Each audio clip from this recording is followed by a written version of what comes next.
Good morning. Welcome to the Heritage Foundation and our Lewis Lehrman Auditorium. We, of course, welcome all those who join us on our heritage.org website on all of these occasions. I would ask everyone here in-house if you'll be so kind to check your cell phones one last time to see that they've been turned off. Courtesy always appreciated by our speakers. And, of course, our program will be posted on the Internet following today's program for your future reference. And our Internet viewers are always welcome to send questions or comments simply emailing speaker@heritage.org. Hosting our program today is Cully Stimson. Mr. Stimson is manager of our National Security Law Program as well as a senior legal fellow in the Catherine and Shelby Cullum Davis Institute for International Studies. He is nationally recognized expert on national security, homeland security, and crime control. He writes and lectures widely on policy issues such as military detention and commissions, intelligence and criminal law, immigration, and the war on drugs. Before joining Heritage in 2007, he served as Deputy Assistant Secretary of Defense for Detainee Affairs. He has also worked as a prosecutor at the local, state, and federal levels, including military settings, and as a defense attorney. He has also served 3 tours on active duty in the Navy Judge Advocate General Corps. Please join me in welcoming Cully Stimson. Cully?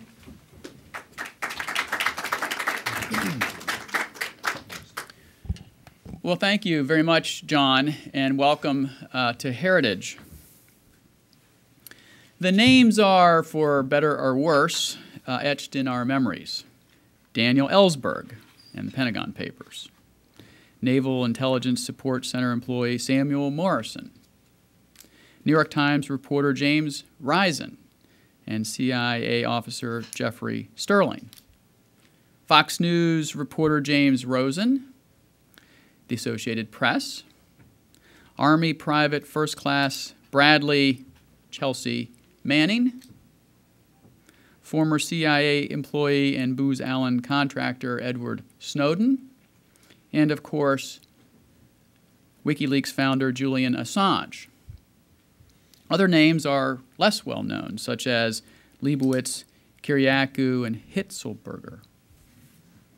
The statute is one we've all heard of, the World War I era Espionage Act. That statute's core provisions, as Professor Steve Vladeck, one of the many distinguished contributors to this book, writes, quote, have been all but untouched since and therefore predate not only technological advancements that render many of the statute's distinctions superfluous, but also the very concept of classification that undergirds national security today, unquote. Outdated or not, the Espionage Act is still on the books, as are a host of other federal statutes that make criminal the unauthorized disclosure of classified information, including those disclosures to the press. But disclosures of classified information by government employees or those with access to that information happen all the time, and most of those disclosures are not investigated or prosecuted. And what about the Constitution? In particular, the First Amendment and freedom of the press. What extra protections or status should journalists have, if any, when covering national security stories when they inevitably come into possession of classified or sensitive information? This book, a product of the ABA's Standing Committee on Law and National Security, is not just a book about the 7 government officials charged in leak-related prosecutions by the Obama administration, or the members of the press who have been or are currently being investigated by our government. It is not a book about Snowden or Assange, or why one reporter gets prosecuted and another does not for publishing classified information. Rather, it is, quite frankly, much more than that. This book, written by lawyers for laymen, is a collection of 14 chapters written by experts covering the myriad layers of issues within the fundamental tension, as the editors call it, between, quote, the perpetual and unsteady equilibrium between secrecy and transparency in American society, unquote. Part 1 of the book explores prosecuting leaks the history thereof, U.S. law, and efforts to change leak laws. Part 2 zeroes in on the Constitution, and in particular the First Amendment, whistleblower laws, and regulation of classified information, and naturally the Classified Information Procedures Act. And Part 3 explores the changing world of leak investigation, from law enforcement investigations involving journalists, to how to keep secrets in a world awash with data, to holding leakers accountable in the digital age, to the erosion of security and the need for transparency in this pluralistic society. To discuss these fundamental tensions, we are privileged to have one of the editors of this compendium, Paul Rosenzweig, my colleague here at Heritage, and one of 2 contributors to this must-read book. The other contributor is on his way shortly in this rain-soaked day in Washington, D.C. Let me introduce the panelists. In the order of march will be Paul will speak, then George will speak, then the next person who will be showing up will speak when he shows up, and if not, we're going to grab Harvey Rishkoff from the audience, who is another distinguished contributor to the book. And then after each gives some opening remarks, then I'll moderate an intelligent Q&A. Paul Rosenzweig is the founder of Red Branch Consulting, a Homeland Security consulting company, and a senior advisor to the Chertoff Group.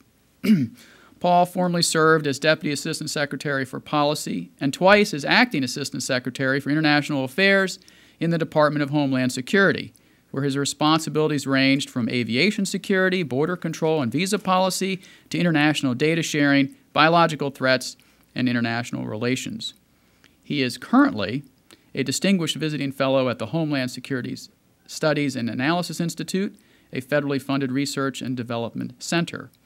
Paul also serves as a professorial lecturer in law at George Washington University, where he teaches a class on cybersecurity law and policy. He is a senior editor of the Journal of National Security Law and Policy, and as I mentioned, a visiting fellow here at Heritage. He also is a member of the Advisory Committee of the American Bar Association Standing Committee on Law and National Security, and a senior contributor to the must-read Lawfare blog. He's a cum laude graduate of the University of Chicago School of Law, has a Master of Science degree in Chemical Oceanography from the Scripps Institution of Oceanography at the University of California in San Diego, and his bachelor's degree he took from Haverford College on the main line outside of Philly.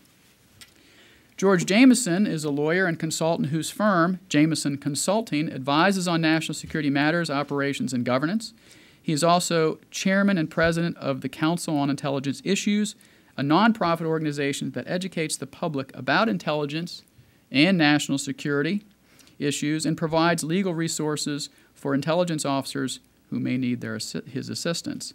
His lectures and writings on intelligence and other national security matters have included co-authorship of Fixing Leaks by Rand in 2013, and Intelligence and the Law, an ABA publication, and he is an adjunct staff member at the Rand Corporation. George served more than 33 years in the CIA and the U.S. intelligence community, most as an attorney and manager of the CIA's Office of the General Counsel. He also managed legislative affairs at the CIA and the Office of the DNI, and was director of the CIA's Policy and Coordination Office. He advises the Advisory Committee of the American Bar Association's Standing Committee on Law and National Security, and he's a graduate of Harvard College and William & Mary Law School. And our next guest, who hopefully will be joining us, is Gene Polisinski. He's the Chief Operating Officer of the Museum Institute, just a few blocks away, and Senior Vice President of the Institute's First Amendment Center. He has been writing and commenting on First Amendment issues for more than 20 years and is co-author of the weekly national column Inside the First Amendment. A veteran journalist, Gene joined the Freedom Forum, principal funder of the Museum Institute and of the museum in 1996, and in 1996 for USA Today, where in 1982 he was one of its founding editors. He also has hosted, produced, and directed television and radio news operations, including Newseum Radio on NPR Worldwide, has helped direct USA Today's early online ventures. He's a graduate of Ball State University and attended the Nashville School of Law. In 2011, he received a special Lifetime Achievement Emmy Award for his work as executive producer of the public television series Speaking Freely. Paul? Great. You can stay there or I'm come going to up stay here. here. Okay. Thank you all for coming out on a cold, wet, rainy winter day. Thanks particularly to Cully and the Heritage Foundation for hosting this book event. The book, National on Whistleblowers, Leaks, and Media, is actually the second in a series of books that I have had the privilege of editing with my two co-editors, Tim McNulty and Ellen Scherer, who teach at the Medill School of Journalism. The first of them was this one, National Security Law in the News, available from ABA Publishing for just a modest price. And I also wanted to make sure and acknowledge my co-editor, Ellen, who is in the audience today, and thank her for all the work that she did with me and with the authors on this book. I have some good news and some bad news. The bad news is that the books that we were going to sell you didn't arrive from ABA Publishing, probably because of that same rainstorm. So the good news is that in recompense, if you give this kind woman in the front, Holly McMahon, in the check jacket, your business card, we will send you a free copy. Yeah, see, so that, yeah, see, wow, there you go, wow. That's our way of saying we're sorry, and we blew it, and perhaps of punishing ABA Publishing for not getting its act together. So that's the, there you go, one free, everybody give Holly a card. She'll be out front, you don't have to pass them down now. But so that's the good news. Sorry to the people watching on TV, I can't get you a free copy, but it is available from ABA Publishing for a very modest fee. So, with all those thanks and introductions out of the way, a few words about the book and some of what we came to call the fundamental tensions that we're inhering in the book, with the hopes that George and Jean will get here in time to talk about some specifics from their chapters. But let me kind of set an overarching structure for this. The tension between press, leaks, and transparency on the one hand, and security, secrecy, and confidentiality on the other, goes back to our founding. The Constitutional Convention was conducted in secret precisely because the people who attended, our founders, thought that the public display of all of their disagreements and discussions would short-circuit their ability to reach the necessary compromises that that lay at the ground of the founding of our Constitution. No doubt there were press people in Philadelphia at the time who were actively seeking leaks from that confidential convention, in that case unsuccessfully, until the records of the convention were later published by James Madison and became a part of our history. That, however, is less the norm now than the exception. That is, the maintenance of secrets, government secrets, is increasingly becoming difficult. Part of that is technological. Part of that is cultural. Part of that is systematic. And what the book that we've written is about that the continuing tension and the ever-changing balance, if you will, between pressures for secrecy on the one hand and pressures for transparency on the other. In the first chapter, we tell one of the stories, one of the paradigmatic recent stories of a news reporter, James Rosen, who is a Medill grad, right? A graduate of Medill University School of Journalism, where my co-editors work. And the disclosure of information relating, in this instance, to North Korea by a State Department employee who has since pled guilty to that, Stephen Jinwoo Kim. And the information that he disclosed to Mr. Rosen involved classified information from inside North Korea.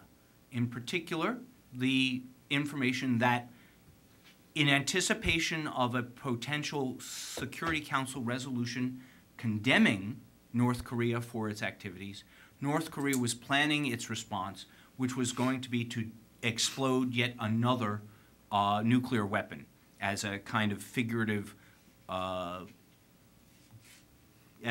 to the Security Council, if you would. I was trying to think hard of a figurative peak to the Security Council.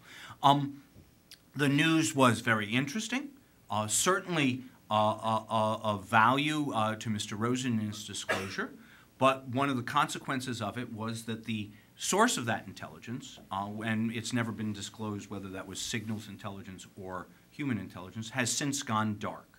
So we have lost a valuable insight into the machinations of the North Korean Politburo. And that, I think, in a nutshell, captures the tension in a lot of ways. Because we have gained from this discussion a great deal of transparency and understanding of what our government does and knows about North Korea. We have gained some conception of potential North Korean responses, which are valuable public discussion points for everybody in America. At the same time, we have suffered some cost of indeterminate value in the reduction of our ability to take intelligence activity in North Korea. How much, we don't know. To what effect, we don't know. And so there, in a nutshell, we kind of capture the challenge, which is that information about government activity clearly runs on a spectrum from things that everybody would say ought not to be disclosed immediately or in any time in the near future, like troop movements tomorrow or the planned attack on bin Laden's compound in Abbottabad at one end, to, at the other end, things like the Pentagon Papers, which are retrospective histories of governmental activity, which, to some degree at least, reveal a large panoply of misconduct, error, omission by our government that are useful pieces of discussion, to something in the middle, like the Rosen-Kim disclosures, where people of different minds can disagree. So that tension is an enduring one, lies at the heart of the book. The other piece of the discussion, though, one that we hope is exemplified in the book, is that all of that kind of old-style tension between government and what we might call bricks and mortar press is laid against the backdrop of a completely transformative set of technologies that are out there today, in which essentially anybody can become a journalist, can become a blogger, a discloser of information, in which it is pervasively more difficult for government to maintain secrecy because of the wide range of information sources that are available to journalists out there. And perhaps most importantly, the power of this network connectivity changes the decision-making process so that it is no longer the editor-in-chief at the New York Times talking to his counterpart at the CIA about what should be disclosed and what can't be disclosed, but rather we have seen the systematic empowerment of individuals who now are in a position to make unilateral decisions about what should and should not remain secret. And whether that's Junwoo Kim, who now has access to confidential information through the State Department's classified cable system, or Chelsea/Bradley Manning, a private in Afghanistan who, through the power of network connectivity, had access to over 250,000 classified cables of the State Department, to Edward Snowden, who, as a contractor, perhaps even deliberately, sought to collect some of the most important classified pieces of information for the purposes of making disclosures about them because of his objections to the activities that were being undertaken by the government. So that's a transformative change, because no longer are the decisions being made by people with sensibilities, sensitivities, and understanding of the context in which, even as reporters, they are reporting, but the decisions are now being taken kind of at a unilateral level by individuals who are, if nothing else, idiosyncratic in their understandings of what they think is important, what they think is not important, what they think should be disclosed, and what they think should not be disclosed. So that we saw as a pretty significant sea change in how this fundamental tension, which is undergirded by laws that go back to 1917 and constitutional provisions that go back to 1787, or actually the Bill of Rights was 1792, right? Something like that. I'm looking at my lawyer friends in the back. Completely changed. And yet the undergirding law has not changed much. And the principles have not, and the fundamental tension is not. And so, 1791. I was close, thank you, Harvey. So the underlying challenge, I think, going forward, is to think about how, if at all, we should deal with the changing circumstances while retaining, the two fundamental values that are at the heart of this discussion: the values of transparency and accountability of government and a free press on the one hand, and the necessities of secrecy and national security on the other. And with that, well, Paul, if I could jump in. You can jump in, sure, since we're going to vamp because Gene's obviously not coming. It should be noted on the one hand that James Rose, the Fox News reporter, does not acknowledge that he was in receipt of this classified information, even though the indictment and Mr. Kim pled guilty to turning it over to giving it to him. That's correct. Mr. Rosen has declined to name his sources, and as most, and that's true of most reporters. They maintain confidentiality. Right. A point you all point out throughout the chapters of the fundamental tension of actually even acknowledging that you've done this, the jeopardy it could put them in. Your chapter opens, George, with an interesting quote from Bill Clinton. And essentially he decries leaks, says it's dangerous, it's bad. Tell us about what you wanted to talk about, and perhaps go into why you included that quote, which I thought was pretty interesting. Sure. First of all, I'd like to thank the Heritage Foundation, the editors, Paul, Ellen, and the ABA and Medill. And I appreciate the opportunity to have been part of this effort, and thanks for inviting me. I'm reminded of the movie Groundhog Day, where the same things keep happening day after day, and eventually in that movie, so I'm told, things come to an end, but we all know there's a February 2nd every year, and there will be leaks every year. And so while this may seem a new issue to many, the reality is the debates and the problems do go back.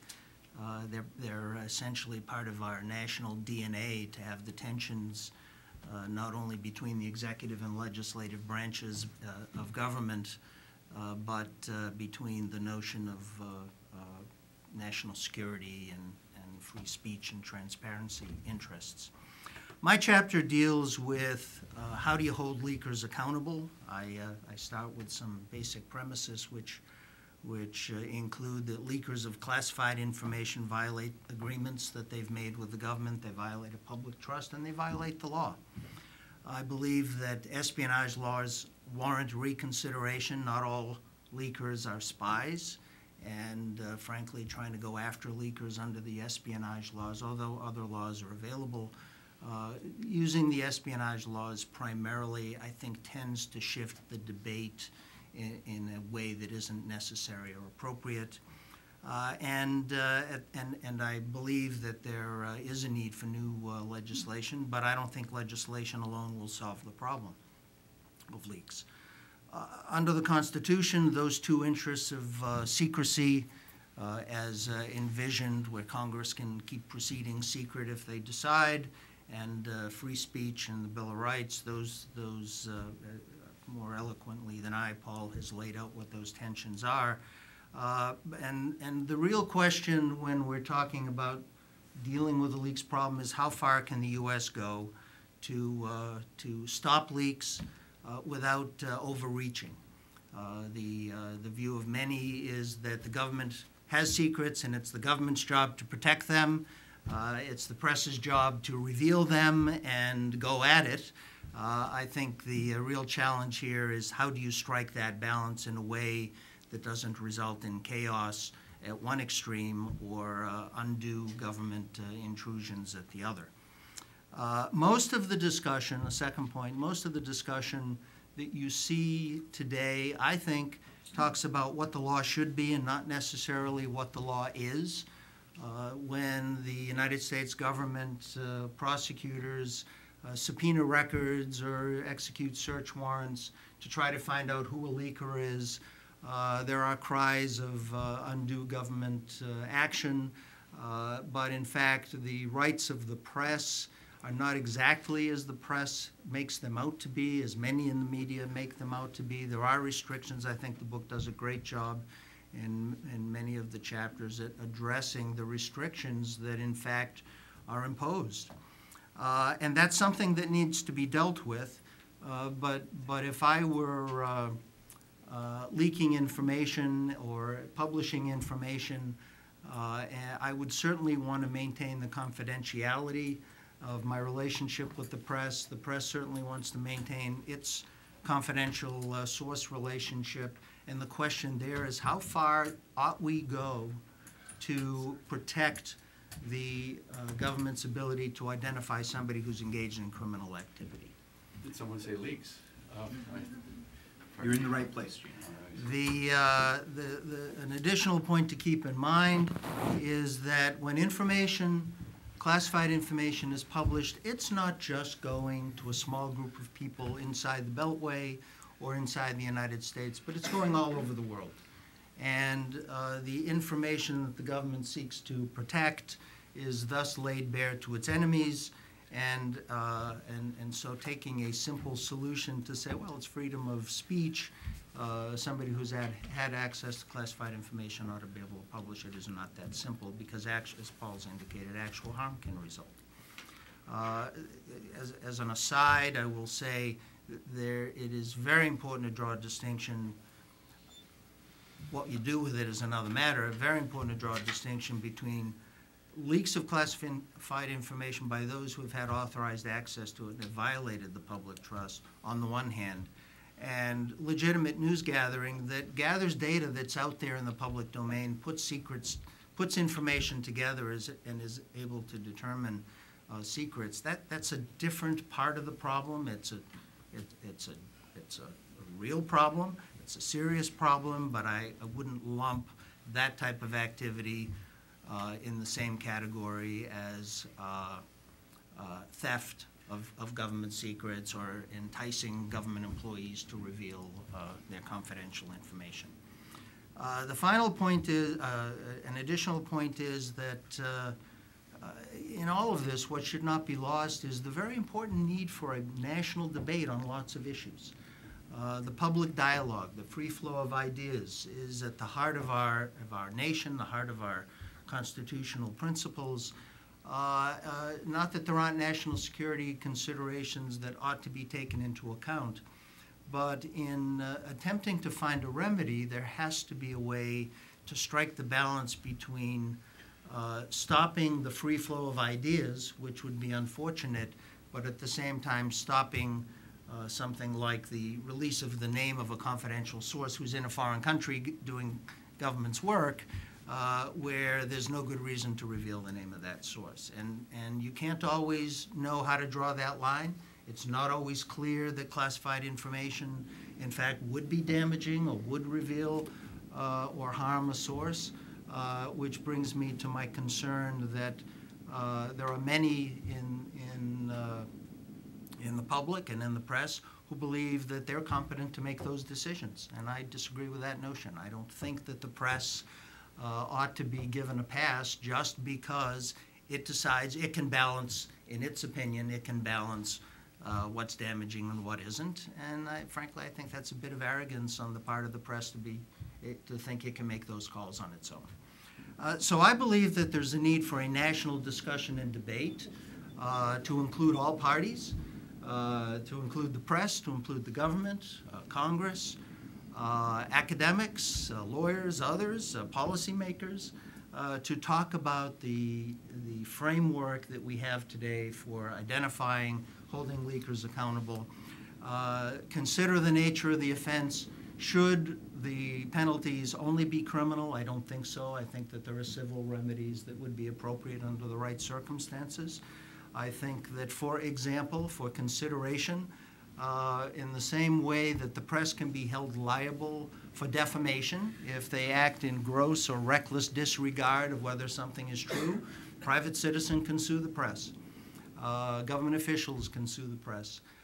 Maybe we ought to think of that as a model for how to deal with the press, particularly given that you have bloggers who think of themselves as the press, for people who act in a gross or reckless disregard of whether actual damage would result.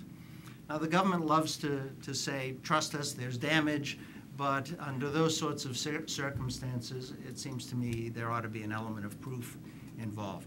Whistleblowers should be protected, but they ought to be legitimate whistleblowers. There ought to be defenses for people who uncover actual fraud, waste, and abuse or criminality.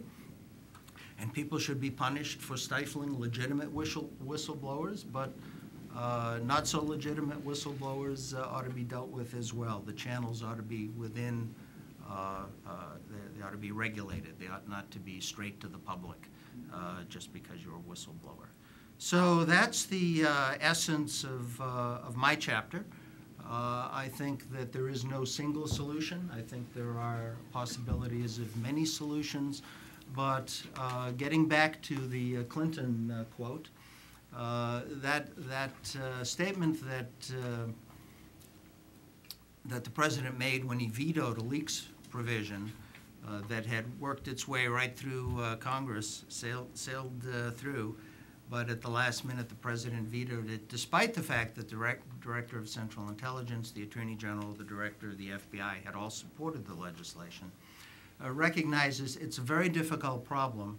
Something has to be done, but it is extraordinarily difficult to figure out what should be done, given the tensions that exist, given the tensions between the secrecy and the openness that are inherent in our society.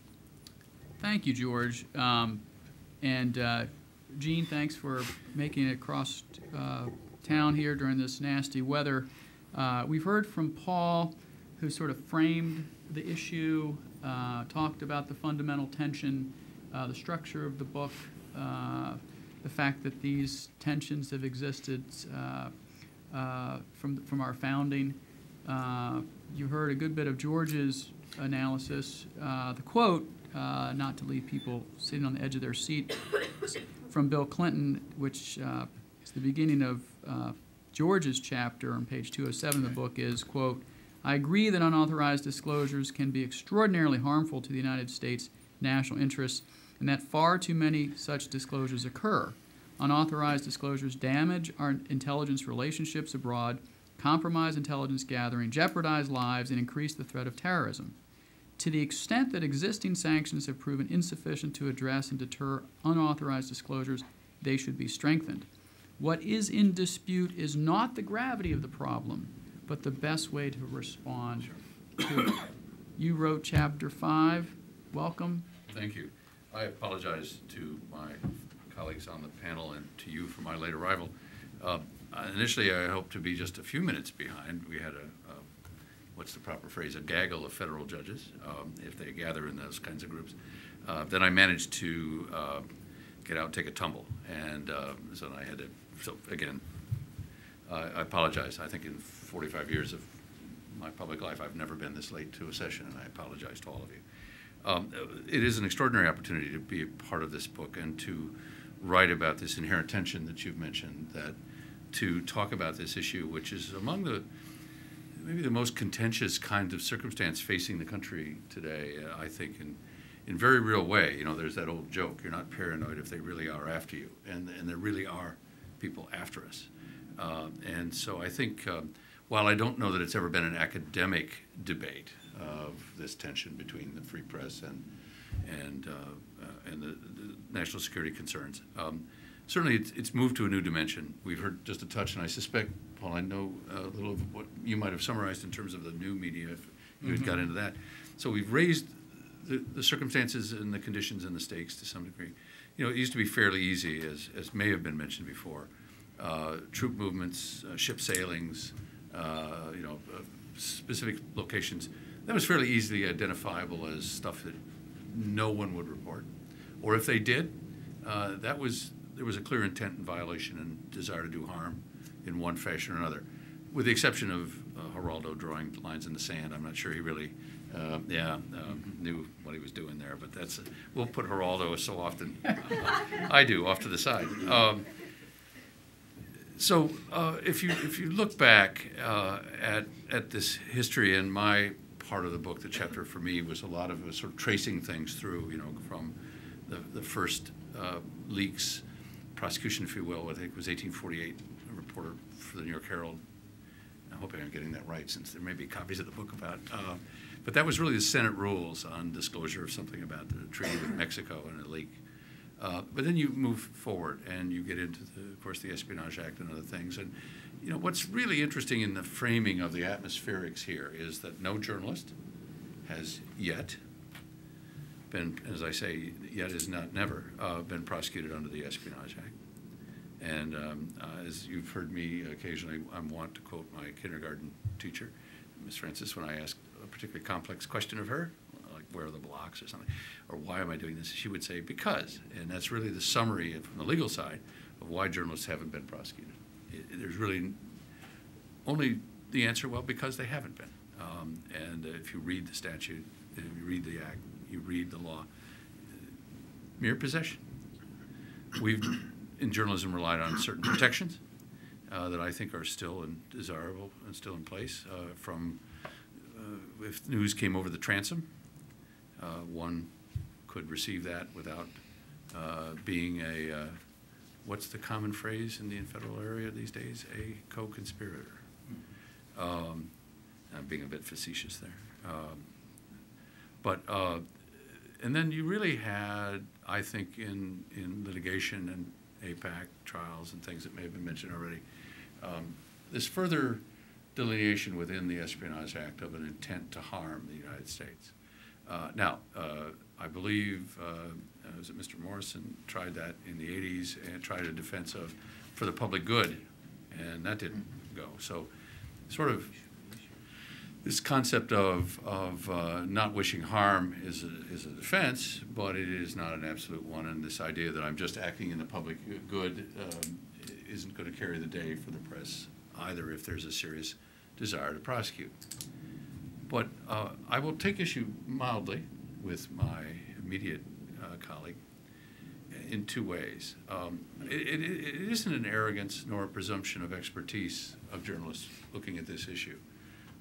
And we do share a concern of the unknowing, the uncaring, or the desire to harm individual.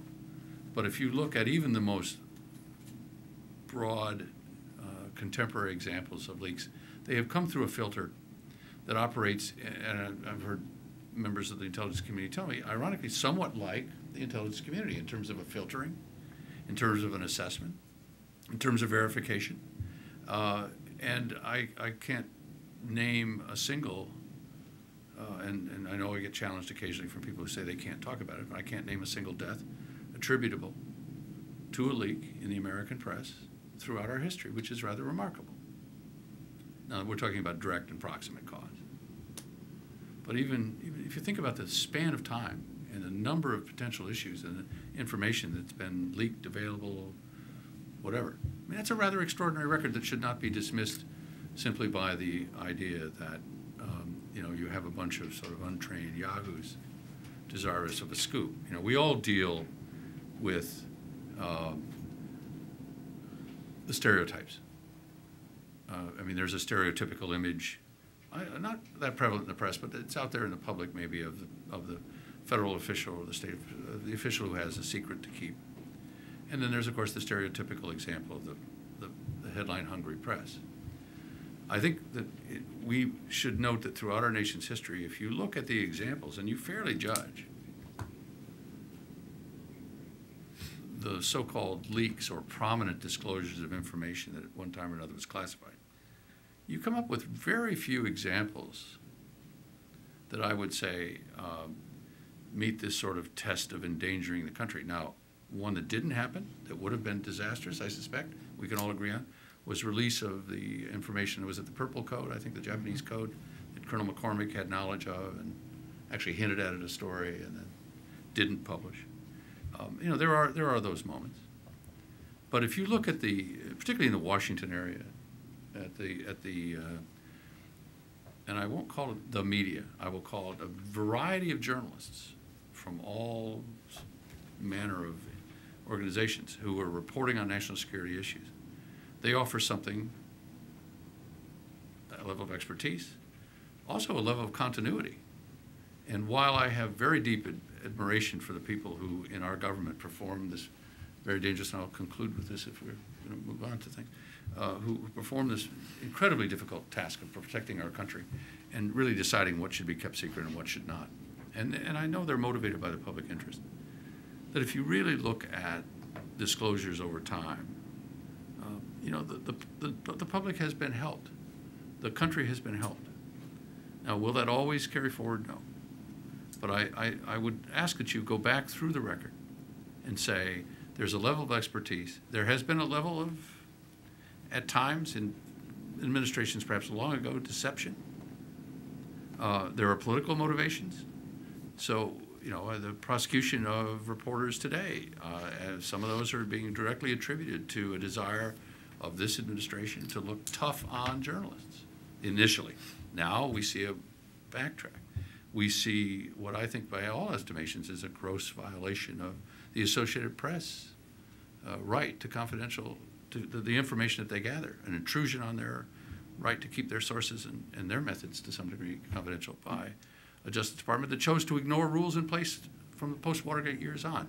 So again, I'm certainly not a rabid, there's nothing good on the other side, but I would say that this tension is real and that it isn't necessarily rooted in a sort of what you're sort of unknowing and just going out there for a scoop. Well, thank you, Gene. May Anyone I want to address respond? that? Yeah, You should have that chance. No, I agree with most of what you've said. Except for the parts I disagree with.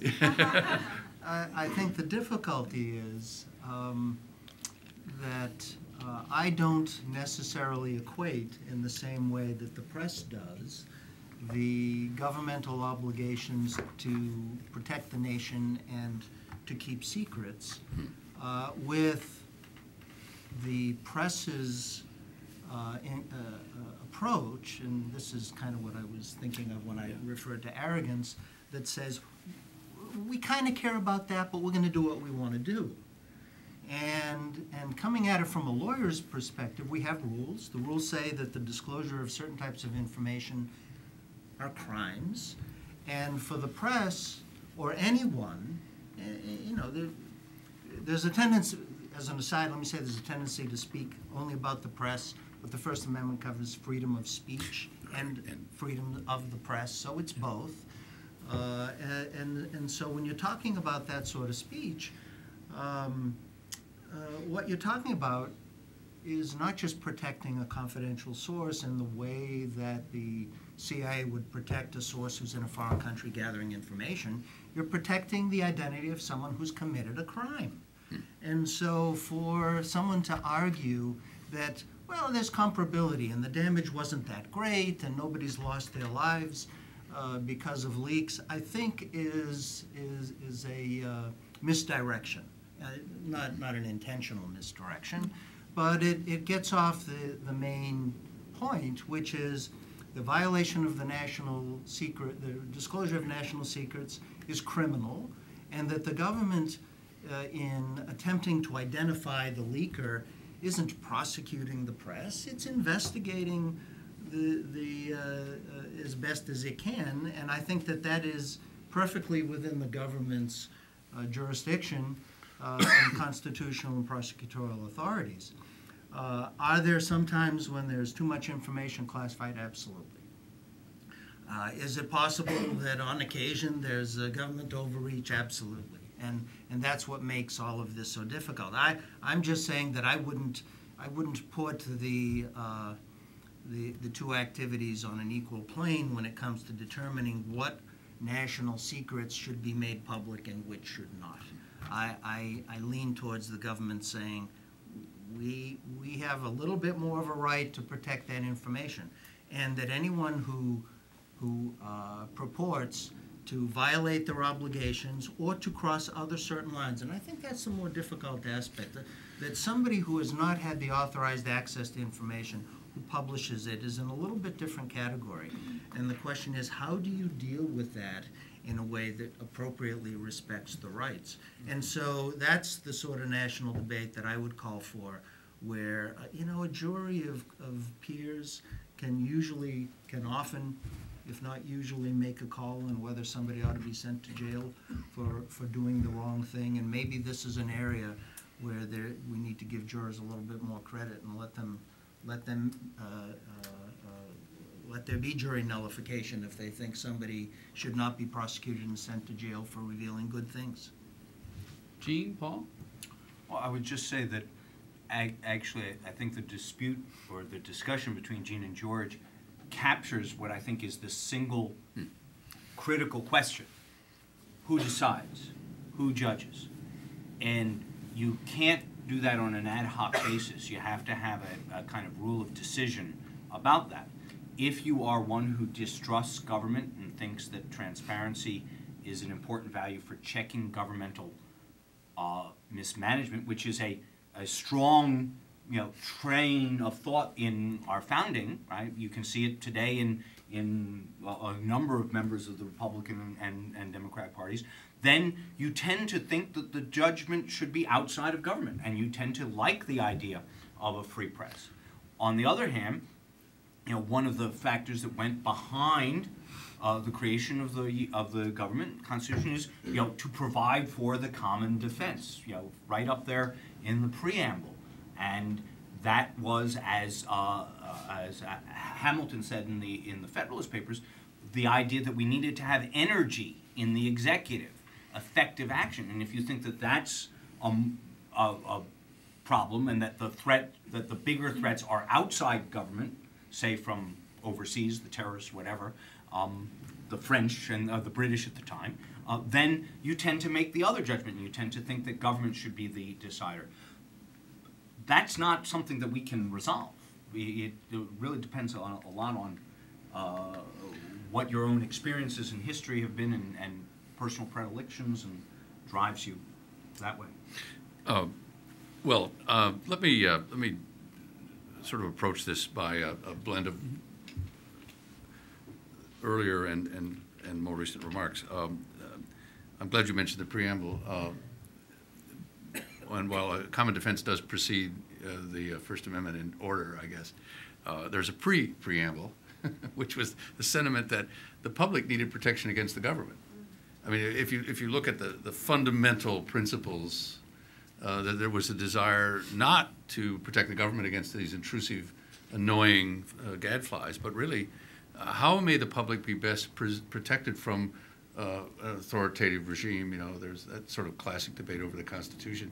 We just got rid of a strong central government. I mean, there was this sense that one needs to, if you really go back to the founding moment, the public needs to be protected from government. And so I would again put the press in that role as a surrogate or a tribune.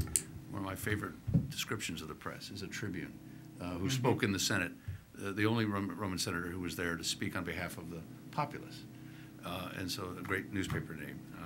And then, and if I can sort of get back through the idea of being able to sue, I would sort of be really concerned again, and this does attach to those third parties who get the information, and their obligation to disclose or be part of a process to identify the ultimate leaker, and that is again a very pragmatic thing that comes under, I'm not sure any particular statute, but just the way it functions. If I do receive these documents from somebody, let's just say it's one of those things, it's a document, and I choose to extend confidentiality, which I think is done far too much by the press, by the way. But if I do that, you know, at some level, if I do participate in willingly in identifying that source, I become a part of the potential prosecutorial momentum. And so the dilemma for journalists, and why I wish those in the press would extend confidentiality far less often, is that when you do that, you're really saying, I'm going to let you tell me something, and I'm going to protect you with my professional life and integrity and career, and perhaps even laughingly something called a fortune for most journalists. But that I will resist that and say to the government, with all of the majesty and power and tools that you have at your hand, I cannot be part of that. And the pragmatic as well as the ethical reason is that there will never be another source of importance if I do that. And I know that's somewhat circular logic, but you know, that is a dilemma for journalists in saying that, in effect, if I disclose the name of a confidential source, and we're seeing that today in a very, frankly, a way I don't see a solution to. I'll just close that idea. Journalists today watching the very vigorous prosecution of the Obama administration of pursuit of leakers are finding it much more difficult just by the sheer knowledge that they're being pursued, let alone that the journalists might flip on them. Sources are drying up like crazy from some of the best known reporters in the country. So again, I think if we became part of that disclosure process, it would all go away. Quickly from George, and then we'll go to Q&A. Yeah, the difficulty is that we all know that in our society we accept certain things, recognizing that bad things happen, even though as a matter of Miranda warnings. Okay, you know, for years people have argued whether by giving a failing to give a Miranda warning lets bad guys get away. And at the price of our society, we do that. I'm a little bit less bothered about confidential sources drying up when what we're talking about is criminals who are going to be reluctant to be criminals. So that argument bothers me. Oh, if you want to put it that way. But two very quick points. I'm bothered that treasure troves of classified documents are out there and the government has a hard time getting them back. And I think something needs to be done to deal with that. If the press were in the middle of if anybody were in the middle of a story about diamond thefts and got a big box of diamonds as part of the story, you know that they would have to turn the diamonds back in, right? I kind of feel the same way about the classified documents. They don't belong to the press. They don't belong to the person who stole them. Give them back. There needs to be something to deal with that problem. There's a provision in the law that says the government can make a demand on anybody who has unauthorized access to return them, and if they don't return them, they can get classified. That doesn't often happen. The last point I would make is there are often innocent parties about whom information is revealed in the theft of these classified documents. Private citizens, I'm concerned that when that information is leaked and is out there, there's no remedy for those individuals to either get back the information, keep it secret, and so if it's published or otherwise available, that concerns me. I can't say I know what to do about it, but I think we need to think about those innocent third parties whose privacy interests, particularly when we have the new technologies and big data where you don't know what you don't know. It's a thought that we need to keep in mind. How do you protect the information that's about those people? Well, this has been a terrific beginning session of discussion. We want to open it up to you all for questions. The only rules of engagement are that you raise your hand, you state your name and your affiliation, and you actually ask a question with a question mark at the end. So we'll start with the lady here in the middle. Thanks so much, Lisa. There's a microphone right there so that our viewers from home and elsewhere can hear. Sure. Lisa Garcia, FOIA Resource Center. Thank you so much for your remarks. I will state my statement in the form of a question, which is I hope you'll join us at the National Press Club. The Freedom of the Press Committee tried and failed to form such a national debate among scholars, lawmakers, policymakers. We invited everybody, and nobody would go on the record to talk about what is the lay of the land, what can media personnel expect in terms of what their legal obligations are. So that. But my real question from today is more about the overclassification. Is it not the case that the tens of thousands of FOIA requests that go unanswered for really not classified information, doesn't that sort of serve to create some sort of justification in the mind of people who would go off the rails and be, they're really just like Robin Hoods and looking to engage in criminal activity, but that sort of secrecy, so much so that the Obama administration even closed to the press their receipt of an award for being the most transparent government. I mean, that kind of stuff just justifies the behavior, doesn't it? It was during a meeting at our place, but we were not part of giving the award. So two quick things. First, on the national dialogue, see this gentleman down here? He's the chair of the advisory committee of the ABA Standing Committee on National Security Law Policy. His name's Harvey, and he may very well be able to help you get some people to talk about your thing. Or if not, he'll be angry at me for pointing him out to you. Or both. Oops, sorry, Harvey. On the classification, first, there's a chapter in the book on classification and how it works, which is a really good primer on how it works and the way it works. And the issue of whether or not there's overclassification or too much has been reviewed by, I want to say, 4 commissions since I've come to Washington. It could be 5 or 3, and as everybody knows about it, and sometimes they come at it from the other end about trying to declassify things. Sometimes they try and crack down on classification authorities by giving fewer people the capacity to classify. The biggest problem with classification, from my experience inside, is not original classification, but derivative classification, where if you reference something that's classified or you reference something that references something, and the level of truly classified information gets increasingly attenuated every time you do it, typically. I mean, sometimes it doesn't. Sometimes it's a direct quote and it hasn't changed. And I don't know how to deal with that, because what you're asking about is a very difficult judgment about when something kind of gets sufficiently watered down, and it's much easier to maintain the classification, both because that's an easier rule to follow, but also because, I mean, one of the things I think that people on the outside never really appreciate is the guy who makes the decision to declassify something, if he's wrong, he just, that's, filing paper clips in Alaska for the rest of your life, baby. You make that kind of mistake, it's a career killer. And so there's internally, there's institutional incentives which have nothing to do with venality or secrecy or anything, but just with maintenance of bureaucratic safety that drive classification in ways that people on the outside really just don't appreciate. George? I think a lot of the problem is lack of funds.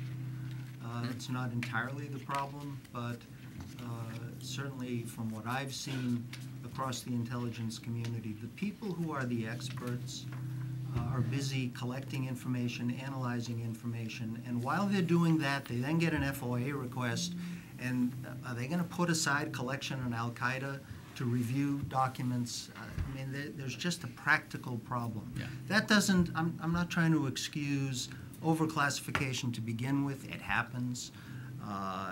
Oftentimes is a knee-jerk classification decision. One of the things that has helped, I believe, at CIA is that one of my close friends started heading up the information unit, and he changed the IT system so that the default was unclassified rather than classified. He had to actually make a conscious decision to classify, and it changed how many documents were being classified.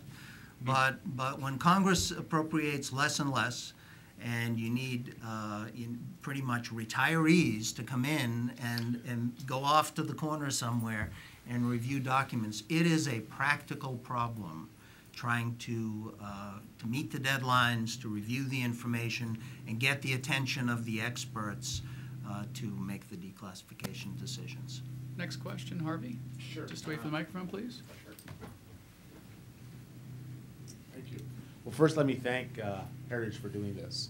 And this is what we tried to do at the ABA in connection with Medill, and we have the author here to do it, who have been involved in this, particularly Ellen and Paul.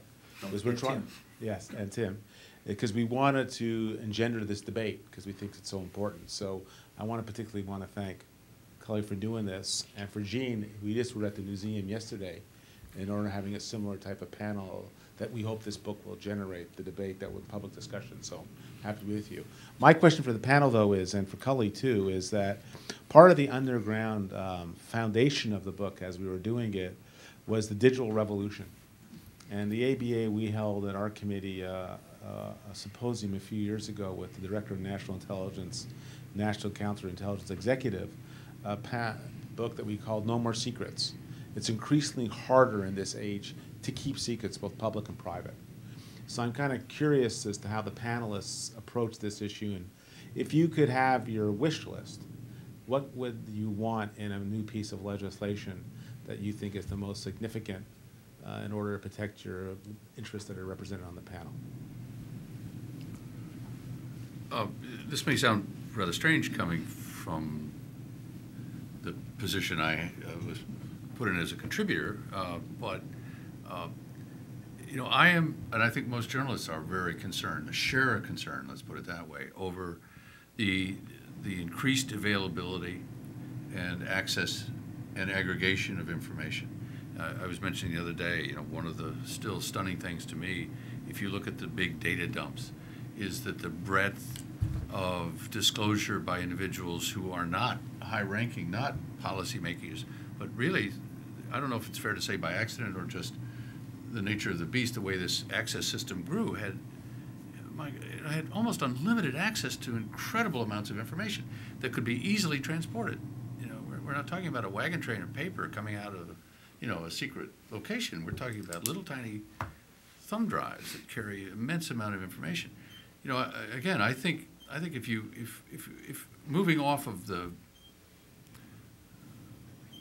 knowledge or whatever I'm able to impart in that chapter, the desire of journalists, again, goes back to this root concept of not just knowing a secret so I can tell it, but to really say in a very real way, as we do with, or at least should do, the reason we have this protection is there's a concurrent obligation to be that watchdog on government, is to really say where can we get information that lets us report to our ultimate administrator, who is the administrator for all of government and all of us, and that's the public. Where can we get that information to convey that properly? And I am, I think, like most journalists, concerned about these unbridled, or potential for these unbridled, absolutely horrifying data dumps with absolutely no filter, you know, that come in, or try to come in under the protection of a free press. Floyd Abrams, a renowned First Amendment attorney, I ride his coattails on the view that Julian Assange is not a journalist. And despite the claim and some of the opening paragraphs of his organization, not a journalistic enterprise, in my definition only. Now, that doesn't mean they don't have some protection for free speech and free press, but as a journalist, I don't define it that way. And I think the legislation quite frankly, I hope it is a very stringent ability and funding for the government to protect its secrets, to control what it knows. Because, as my late colleague John Siegenthaler once said, ultimately this debate will come down to matters of conscience, of individuals who feel so constrained that the information they have is so significant to the country's future that they're willing to risk their personal liberty, fortunes, and lives. And I honestly think that's a fine test. You know, so I would like very stringent legislation, Harvey, really nailing down how to protect, how to control, and making it clear to individuals that this is not sort of a random act that you can get away with. Sound perhaps strange, but I'm in favor of that. Yeah, I'm not too far from there. I think, notwithstanding that I believe there ought to be legislation, the government needs to get its house in order. It needs to get control over its information. It needs to have the funding and support to be able to protect the information to begin with, to be able to identify the leakers. One of the things back in 2002 or 3 that the Ashcroft, Attorney General Ashcroft report concluded was that it's so difficult to identify leakers. Steps need to be taken to do that. I think that government officials don't wake up in the morning and say, boy, I want to get somebody in the press because they're publishing leaks. They want to stop the leaks to begin with. They want to stop that flow of national security information to anybody who shouldn't have it. And so I believe that stringent measures that establish appropriate whistleblower channels, that establish appropriate fair processes so that people who have legitimate complaints can have a place to go to raise them would go a long way towards solving the leaks problem. That said, there are always going to be spies. There are always going to be problems in dealing with spies and in dealing with bad actors. And so what I would want in legislation is two things: the absolute ability of the government to go after them, even if it means search warrants and subpoenas from people who really would rather not give up their confidential criminal sources, and the ability to retrieve. Because remember, the harm is the fact that that information is out there, and as we see with the Snowden disclosures, they're going to be coming out for years. It really would be nice if the government immediately could have taken steps to get that stuff back. So there's a great chapter in the book on the history of trying to fix leaks laws in the United States and the failures thereof. There's another great chapter, happens to be by Harvey Rishikoff, on new technology, big data, and how that's changing both journalists examining the government and government examining journalist conduct. And there's another great chapter by Jack Lerner and Rambar Ilan on prosecutorial techniques for going after leakers. If I were to kind of define what I think would be steps going forward, I would actually not want too much. I think that we're in a bit of a stasis right now and a pretty happy place. The biggest problem is the rogue capabilities of individual actors like Snowden to download the entire crown jewels. But that's not a problem of law, I don't think. What he did was a crime, and maybe we require better IT systems to restrict his access, but that's not a law problem. That's perhaps an investment in an IT architecture problem that runs smack into our need to share impetus post 9/11. So, I mean, unless you give me the authorization to, execute him from afar, there's nothing that's going to deter him. That was a joke for those who are listening, okay? So the only thing I would really suggest would be probably updating the Espionage Act, which is something that Cully and I wrote about 2 years ago when Assange and first came on, because it's clearly not written for leakers. It's written for an era of spies, foreign agents, powers, and I have my own views about what we should say about leakers. I think that they should be criminalized. I think that they should be stringently and aggressively prosecutable.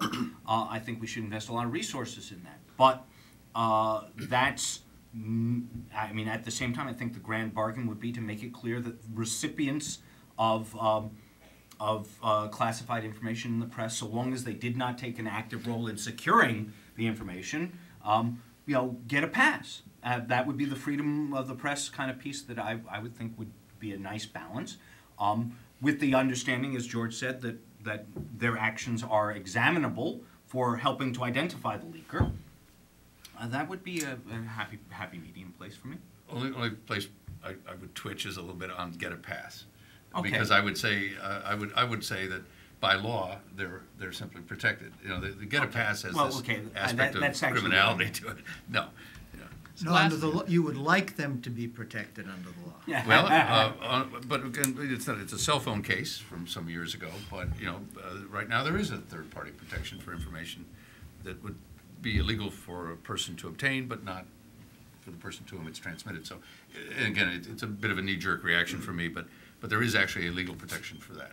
It's not been tested in the national security arena, to my knowledge. And Gene, in your chapter, you have a quote from Justice Potter Stewart, when he spoke in '74 to the Yale Law School, page 65 of the book, where you say, "So far as the Constitution goes, the press is free to do battle against secrecy and deception in the government, but the press cannot expect from the Constitution any guarantee that it will succeed. Right. There is no constitutional right to have access to particular government information or to require openness from the bureaucracy. The Constitution, in other words, establishes the contest, not its resolution." Dr. Bucci, last question. I'm Steve Bucci with the Heritage Foundation. You pointed out that Assange, not really quite a journalist, the actual leakers themselves, criminal activity because of their, they stole the information, but Glenn Greenwald, clearly a journalist in the most technical sense. He works for newspapers and stuff like that, but I had the opportunity to go opposite him about 3 days after the Snowden leaks first came out, and I went through the whole thing of, well, this was approved by Congress. It's been, viewed by different administrations and judges and all this. And he said, yeah, but they're all corrupt and they all need to go. And this was on a radio program. I said, Glenn, you're saying that the entire American constitutional system needs to be brought down? He said, yes, that's the purpose of this. That's what needs to happen. Isn't that a little beyond journalism? And how do you deal with someone who, that's an activist kind of thing? And I find that interesting from everybody's standpoint. Well, yeah, thank you for that, by the way, because I think there's disagreement on who is a journalist today. And we've always struggled with, objective reporter and I.F. Stone, or you can go back through and find these people who were activists, let me not bring down the entire structure people, although they were there. And I honestly, the only response I have is that there's debate within the industry itself on the definition of who is a journalist today, complicated by new media, but also, and I don't mean to be glib, within the 45 words of the First Amendment, there's no definition of it, and I think that was by intent. The first journalists that the founders dealt with were much more in the mold of Greenwald, to be frank.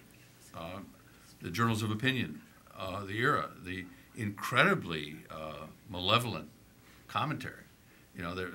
We have an exhibit at the museum in which Abigail Adams is saying to John, I think, was it something to the effect that you were simply called an ignorant, bald, syphilitic bastard today. It's a pretty good day, So, I mean, we've had these varying waves of the desire for objectivity or unbiased or whatever one can look at where we are today.